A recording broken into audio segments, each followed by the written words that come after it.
Story Nest. మన బాధ్యత. అనగనగా అడవి దగ్గరలో ఉన్న ఓ గ్రామంలో రాము అనే పిల్లవాడు ఉండేవాడు. రాము ఒకరోజు సరదాగా అడవిలో నడుస్తుండగా దారి మధ్యలో ఒక చిన్న పక్షి నీరసంగా పడి ఉండడం గమనించాడు.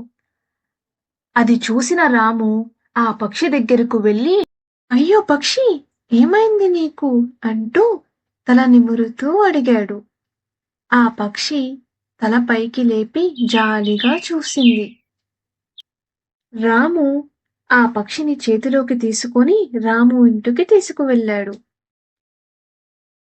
ఇంటికి తీసుకువెళ్ళి ఒక చిన్న గిన్నెలో నీళ్లు పెట్టాడు.